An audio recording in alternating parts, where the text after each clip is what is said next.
noches, soy Blanca Klein y este es su programa Dialogando con la Policía del Condado de Montgomery.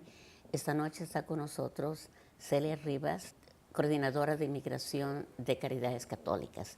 Hablaremos con ella acerca de qué está pasando con inmigración y también qué cosa está pasando cuando familiares, hijos, familia de nuestros países vienen acá a Estados Unidos y cómo podemos nosotros empezar a tener esa relación con nuestra familia. Celia, bienvenida, buenas noches. Buenas noches, Blanca. Una alegría nuevamente estar contigo en el programa. Yo sé que tienes mucha información acerca de inmigración porque han pasado y van a seguir pasando muchas cosas más. ¿Puedes darnos una información? Definitivamente. Yo creo que cada día, con este nuevo gobierno, cada día tenemos algo nuevo. Y lo importante es que la comunidad esté actualizada. ¿No? Por ejemplo, con lo de los aplicantes para DACA, es importante que ellos sepan que todavía los que están registrados bajo el programa de DACA deben de seguir renovando sus permisos de trabajo. E inclusive los que dejaron de registrar sus permisos de trabajo tienen la oportunidad de poder continuar la registración, o sea, ha pasado ya mucho tiempo de que ellos no renovaron su permiso de trabajo, entonces la ley todavía les permite que lo puedan hacer. Porque hace un tiempo atrás yo escuché en la televisión que DACA ya no iba a estar abierto para ni siquiera reaplicar, pero ¿qué ha pasado para este cambio? Bueno, en realidad ha habido 3 casos en corte los cuales los jueces han dispuesto que haya una suspensión temporal de la determinación que tuvo el gobierno para terminar DACA. Entonces, como están en este proceso de suspensión, claro que estos procesos legales están en apelación, por eso que se recomienda a los que reciben, son los beneficiarios de DACA, que puedan renovar sus permisos de trabajo porque no se sabe todavía el futuro del programa, pero mientras esos casos legales estén pendientes, tienen la oportunidad de renovar su permiso de trabajo. Entonces no hay una fecha exacta cuando podamos recibir una contestación, un veredicto de la Corte. Todavía no se sabe, por eso se recomienda que antiguamente las normas requerían que el aplicante de DACA deba de hacer la renovación dentro de 5 meses, pero ahora como el futuro es incierto, es recomendable que los chicos puedan renovar sus permisos de trabajo en cuanto Pero estudiantes, por ejemplo, que quieren aplicar, no pueden. No pueden. El programa para inscripción inicial ha sido cerrado hace más de un año. Pero solamente beneficia en este momento a los que ya eran beneficiarios del programa de DACA. Pero una vez que están en el programa de DACA, ¿hay alguna solución? Bueno, lo que habría que contemplar es el hecho de a qué edad aplicaron para DACA. Si fueron antes de los 18 años, entonces estos muchachos que no han acumulado presencia física ilegal después de los 18 años, tienen todavía la opción de buscar por un patrocinio laboral, o si tienen, por ejemplo, los padres que son residentes o ciudadanos, que en muchos casos eso es lo que está pasando, poder buscar un alivio para convertirse en residentes permanentes a través de alguno de los métodos que la ley contempla. Entonces, para esto, el empleado, en este caso un chico de DACA, tiene que hablar con su jefe. Definitivamente. ¿Cuál es el proceso? Importante. Bueno, para un proceso de una aplicación a través de una oferta de empleo, lo primero que se tiene que hacer es se tiene que determinar si la persona es elegible. O sea, si estamos hablando de de un aplicante de DACA que recibió el beneficio de DACA antes de los 18 años o que acumuló menos de 6 meses de presencia física ilegal luego de tener los 18 años y tiene una oferta de empleo, entonces lo que hay que hacer hay que determinar exactamente qué posición es la que le va a dar el empleador, ¿no? O sea, si es una posición calificada, la persona tendría que tener por lo menos 2 años de experiencia con otro empleador, a menos que la persona sea promovida dentro de la misma empresa, ¿no?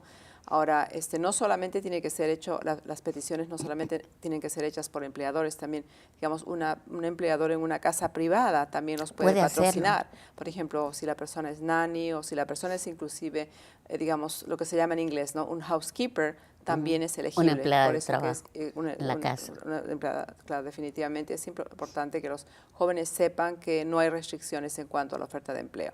O sea, el empleador lo que tiene que hacer tiene que demostrar escasez de mano de obra, por eso que se requiere que se pongan avisos en el periódico. Luego que se determina escasez de mano de obra, se manda el proceso al Departamento de Labor y más o menos está tomando entre 4 a 9 meses para que se apruebe. Pero antes eran 5 años. Antes era 5, 6 años. A veces hasta 12 años. Exacto, en el pasado se tenía que esperar. En cambio, en este momento la ventaja es que la fecha de prioridad de los casos por trabajo hoy en día está corriente.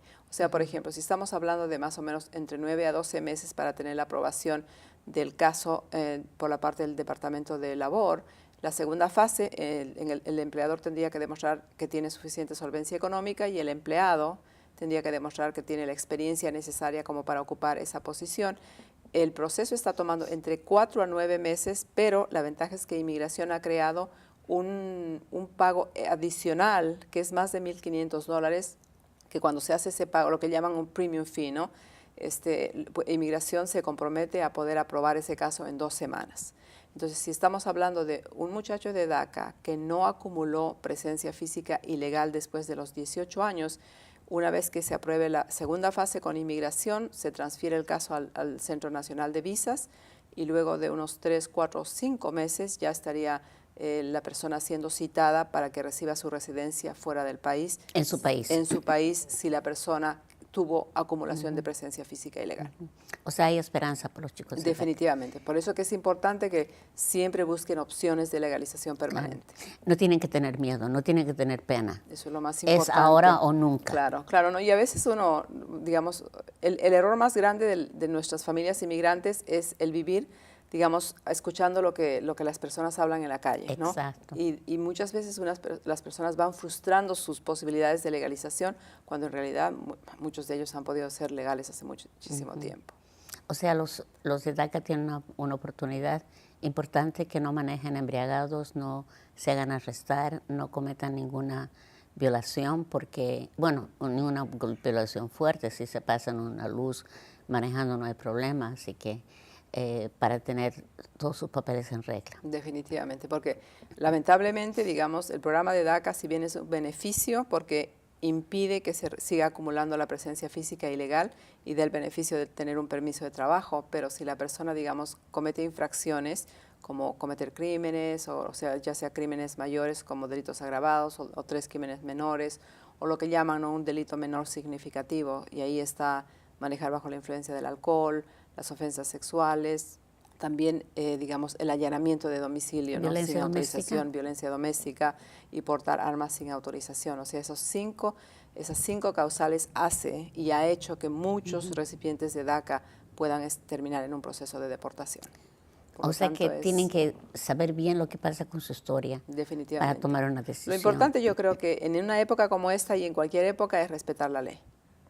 Exacto, exacto. ¿Qué pasa con el TPS? Bueno, TPS de Nicaragua supuestamente termina en enero del año 2019, ya falta muy poco tiempo.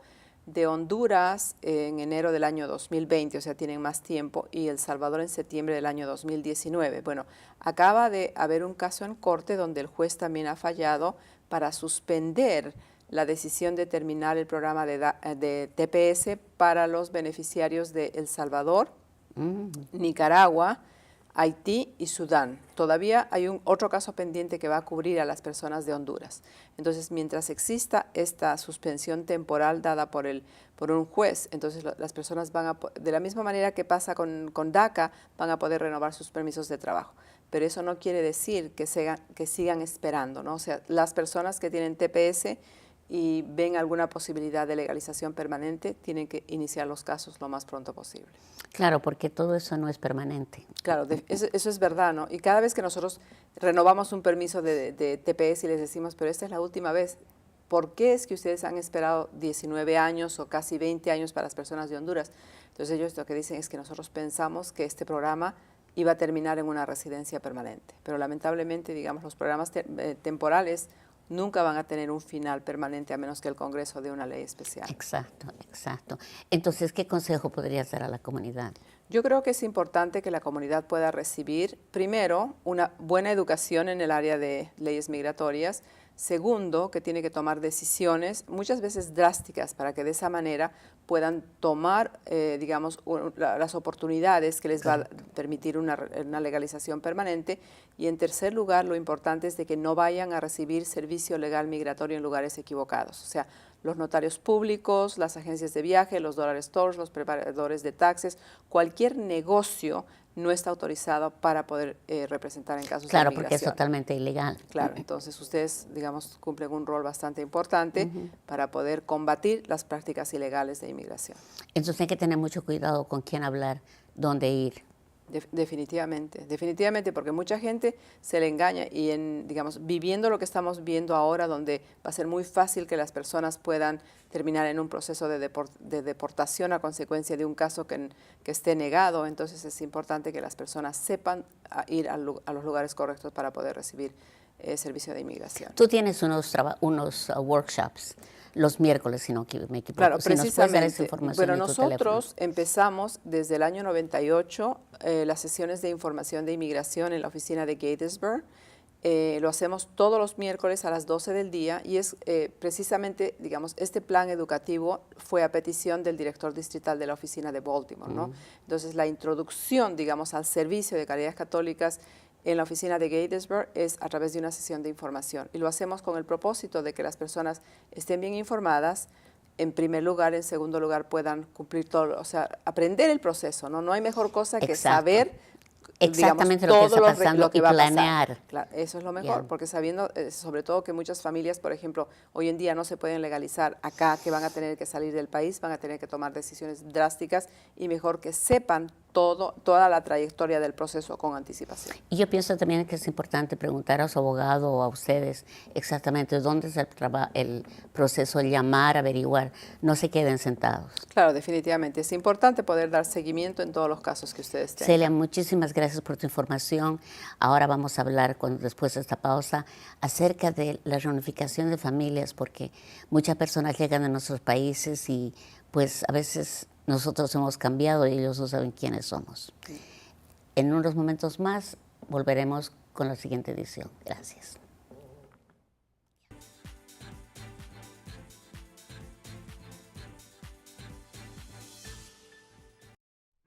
El esquema del fraude del amor, o como en inglés lo conocen como Sweetheart Swindles, empieza cuando una persona, puede ser mujer o hombre, conocen a otra persona a través de las páginas de la red. Sí, fui víctima de fraude. Conocí a esta persona por internet, la cual tuvimos una relación, ¿verdad? Por chat. Él me estaba pidiendo pues fotos, diciéndome su historia, que era militar y toda esa historia. Estuvimos hablando como 3 meses por chat.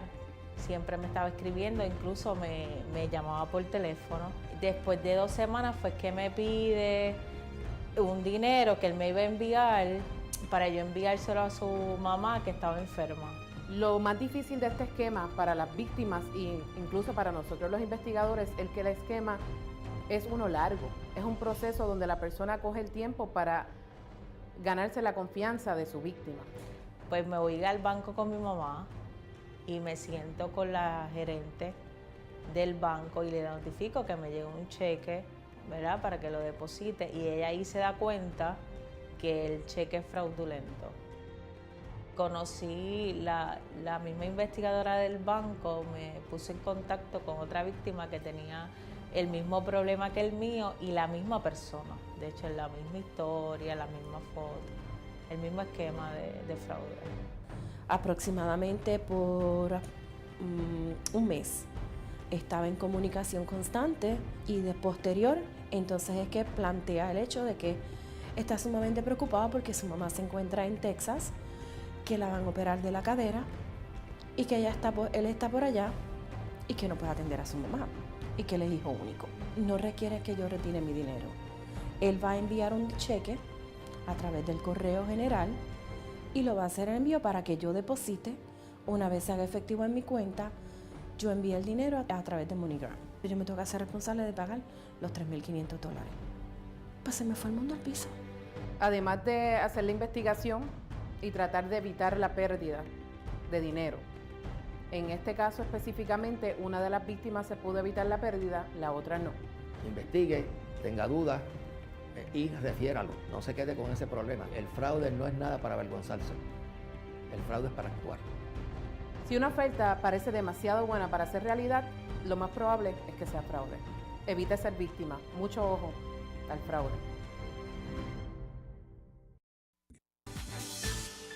Buenas noches, este es un programa Dialogando con la Policía del Condado de Montgomery. Soy Blanca Klein, vocera de la Policía del Condado de Montgomery.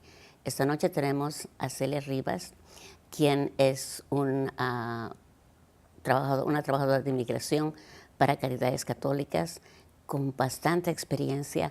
Y Celia, yo sé que una de las cosas que tú quieres que hagamos más en el condado y en todas las iglesias y en todo lado es ayudar a esa reunificación de familiares que están esperando a sus hijos o a sus padres que vienen a este país, especialmente a los hijos que vienen de otros países. Y la reunificación es bastante compleja. Contanos por qué. Bueno, en realidad yo creo que nosotros como padres tenemos que reconocer que si ha habido años de separación familiar, nuestros hijos no van a ser los mismos, ¿no? Y yo creo que las familias que se reunifican acá a nivel del condado de Montgomery y también de otros condados, deben de saber que el manejo de un niño o de un joven, luego que ha habido años de separación familiar, tiene que ser un manejo con bastante delicadeza y los padres tienen que prepararse antes de poder recibir a sus hijos. Y mira, te voy a hacer bastante explícita en cuanto al rol que nosotros estamos teniendo y los problemas que estamos viendo. Por eso que nosotros estamos pidiendo ayuda a nivel del condado, a nivel de las escuelas, a nivel de las iglesias, para que se pueda crear un buen modelo, digamos, de bienvenida, para que estas familias puedan tener ese final feliz. Entonces, ¿qué es lo que pasa? ¿Y qué es lo que nosotros estamos viendo hoy en día? Que luego que se invierte tanto tiempo y tanto dinero y todo el servicio legal que tú das, ¿no es cierto?, para poder tener a los hijos que han estado separados por sus familias. Hay familias que han estado separados, digamos, 18 años. ¿Qué puedes esperar tú de un niño que ha estado 18 años sin el papá o sin la mamá? Entonces lo que se ve es que hay bastante resentimiento. Entonces yo creo que se tiene que crear un modelo en el cual a los padres se les prepare con anticipación para poder recibir a sus hijos. Claro, porque muchos hijos de padres o de madres que han venido de sus países, acá están solteros, entonces acá se conocen con una persona, se casan o se acompañan y tienen otros hijos. Entonces, el niño que está esperando, la hija que está esperando, tienen una idea diferente de lo que era su mamá, cómo era su mamá. Entonces, realmente no conecta o no comprende por qué su mamá, por ejemplo, tiene otro hijo y por qué, quién sabe, su mamá se ha casado o hay otra persona en su casa. Entonces, cuando llegan, los descolocan. Definitivamente, definitivamente. Entonces, yo creo que es importante que uno se prepare como padre cuando va a recibir digamos, a su hijo después de muchos años de separación. No es lo mismo. O sea, hay que contemplar el hecho de que a consecuencia de ese abandono, muchas veces muchos de estos niños han sido víctimas de, digamos, de abuso, han sido víctimas de violencia doméstica, han sido víctimas, o sea, han sido victimizados por el mismo sistema. Y no es lo mismo recibir a un niño donde ha estado separado 30 días a recibir a un niño que ha estado separado entre 1 hasta 18 años. Claro. Entonces, yo creo que lo que a mí me encantaría es que dentro del plan de trabajo que se pueda diseñar haya un rol más activo por parte de los padres, porque en realidad acá hay una doble herida, ¿no? La herida que tiene el niño a consecuencia de los años, o el joven, a consecuencia de los años de separación familiar, y la herida del padre por haber dejado a ese niño. Entonces, ¿tú cómo sanas esas heridas para que en realidad pueda haber un proceso de intervención temprana para que los niños, digamos, no se sientan totalmente rechazados? Exacto, porque también en varios casos, o estas personas que viven o se casan con las personas que vienen de otros países, su relación no es muy buena, entonces los hijos aún sufren mucho más. Y hemos tenido nosotros casos de jóvenes que se han escapado de su país porque la madre estaba viviendo con otra persona, entonces no logra entender. Pero si uno le ayuda a su hijo, lo recibe con ese cariño, bueno, las cosas no son tan normales, pero vamos a seguir adelante, entonces lo aprieta, lo abraza, lo besa, le dice que está muy orgulloso de él. Todas esas cosas van a ayudar a que la madre tenga una entrada un poquito más, te puedo decir, a fondo, para luego resplandecer en ellos.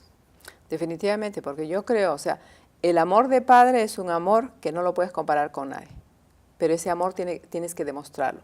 Y el amor no lo vas a demostrar solamente dándole cosas, sino siendo afectivo con ellos. Entonces es bien importante que, por ejemplo, los padres se involucren más en la vida de los hijos, se involucren en los estudios. Porque la misión que nosotros como padres tenemos al traer a nuestros hijos acá, por ejemplo, es que nosotros queremos ver que nuestros hijos progresen.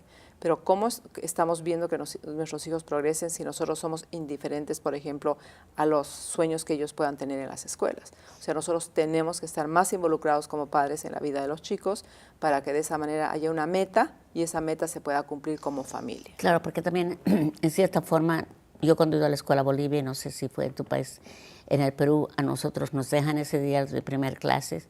En la escuela nos dicen, mejor que te portes bien porque tu escuela es el segundo hogar de tu casa, así que trata bien a tu escuela. Y no vienen a ser el último a recogernos porque hay una función cívica, qué sé yo, y los llevan a sus hijos y no hay ese contacto con los maestros, por ejemplo, con los principales. En cambio, lo que tú dices es que todos tenemos que estar en contacto. Definitivamente. Mira, te puedo decir, yo acabo de regresar de Perú y en el Perú es mandatorio lo que se llama la escuela de padres. Y en la escuela de padres lo que hacen, el objetivo es poder enseñar a los padres, poder manejar la situación de los hijos, dependiendo de las edades, y también que puedan ayudar en el progreso escolar de los hijos. Entonces, eso sería lo ideal, o sea, poder implementar un plan en el cual no solamente se trate de ver la parte de salud mental de los padres y de los hijos, sino también un buen plan educacional para que haya mucho mejor progreso, sobre todo por parte de los estudiantes inmigrantes. Yo estoy segura que las iglesias apoyarían, las escuelas apoyarían y que incluso se puede formar grupos de trabajo para ayudar a nuestros padres, porque muchas veces me llaman, me dicen, yo le hablo a mi hijo pero no me contesta. ¿Cómo estás? Bien. ¿Has estudiado? Bien. ¿Cómo están los amigos? Bien. ¿Quieres almorzar? No, sí.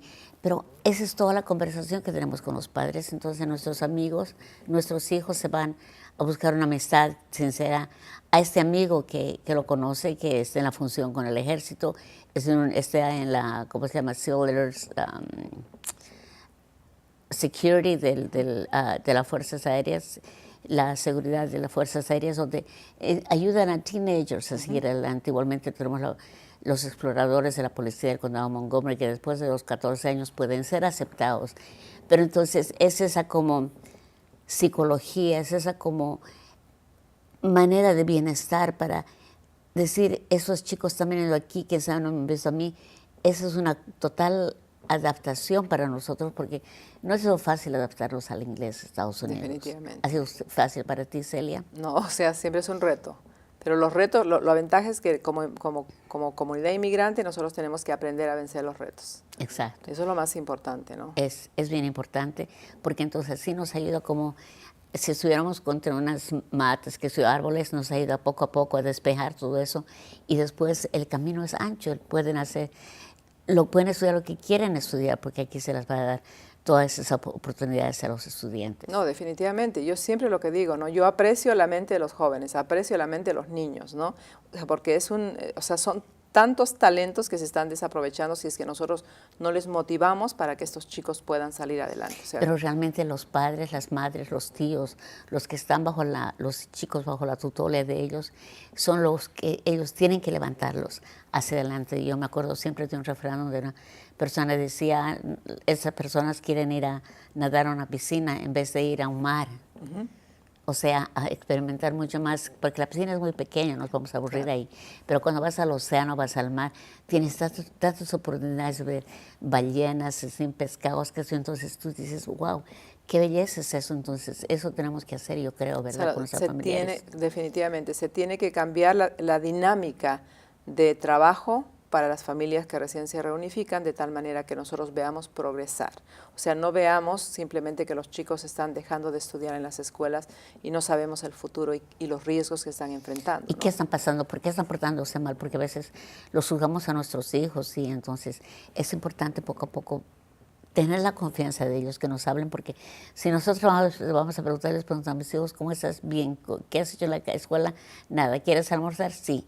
Era toda la conversación. Entonces, ustedes oblíguenlos a que sus hijos hablen, a que tengan esa relación con ustedes. Y pues, quién sabe, una de las partes importantes sería de no tener los teléfonos celulares con unos, porque eso nos decía el capitán Yamada cuando hizo unas reuniones de inmigración, y que a las madres de familia les importa no tener sus teléfonos y a los hijos no tener los teléfonos porque ellos se contagian. Claro, Entonces quieren seguir lo mismo que están viendo de los padres, es que no les digan no tomen, no fumen, porque le van a decir, pero tú estás fumando, tú estás tomando. Igual con la educación de los hijos, tenemos que tener mucho cuidado cómo hablarles y cómo disponer del tiempo de ellos también. Definitivamente. Como se dice, ¿no? Se evangeliza con el ejemplo, no solamente con la palabra. Exacto. Entonces, como padres, yo creo que ha llegado el momento en el cual nosotros tenemos que pensar, o sea, todos los retos de la comunidad, o sea, nosotros como padres tenemos que ser el apoyo y no simplemente mostrar la indiferencia hacia ellos. O sea, a mí me da dolor de corazón, por ejemplo, las familias últimas que estamos reunificando, donde después que nosotros cerramos los archivos, tenemos a las familias que regresan con problemas bastante severos. Entonces, por eso Más yo que digo, todo de salud mental. ¿Qué tipo de problemas? Sobre todo los años de separación familiar. O sea, digamos, los chicos tienen bastante resentimiento hacia los padres no saben cómo manejar, los chicos ya están en una edad, por ejemplo, en la pubertad, que de todas maneras, pubertad o adolescencia, de todas maneras los chicos van a ser rebeldes. Entonces, por eso yo digo, nosotros necesitamos crear un programa de preparación, digamos, para los padres, para que sepan bien cómo manejar las situaciones de los niños cuando llegan después Porque de años aparte de eso separación. también hemos tenido casos en la policía que estos jóvenes han llegado aquí, han estado unos meses y se han escapado. Entonces los padres llaman a la policía, los chicos no saben mucho inglés y uno de los muchachos o unos cuantos de los muchachos y muchachas se fueron porque decían, yo esperaba a mi mamá que tenerla conmigo, pero mi mamá ahora es casada o está acompañada y tiene otros hijos, yo no quiero estar ahí, así que empiezan como a prepararlos, yo creo que lleguen antes que lleguen de su país, Celia. Es bien importante. Yo recuerdo que en uno de los reportes que Identity hizo, recuerdo muy bien lo que Diego dijo, ¿no? Que estos jóvenes sufren un doble abandono. El primero es cuando los han dejado y el segundo cuando vienen acá y ven esa frialdad, ¿no? El hecho de que han tenido que dejar a la abuela, a la tía que los estaba cuidando y venir acá a un sistema totalmente diferente donde la gente se dedica a trabajar, donde no hay tiempo de familia. Exacto. Entonces, lo que necesitamos hacer... Exacto, nosotros sabemos y les pedimos a los padres de familia que no los estamos culpando, les estamos abriendo los ojos, sabemos que ustedes se sacrifican tanto por ellos, pero tratemos de alguna manera de ver cómo podemos ayudarlos a nuestros hijos. Celia, como siempre, es un placer trabajar contigo y me siento muy orgullosa de ti. Nos vemos pronto. Y amigos, si ustedes tienen alguna pregunta, si tienen alguna información que darnos, no se olviden que pueden llamarme al 240-773-5036 o me pueden mandar un email a blanca.kling@montgomerycountymd.gov, chica. Gracias. Y al personal de Dialogando con la Policía del Condado de Montgomery, les agradecemos infinitamente por ayudarnos.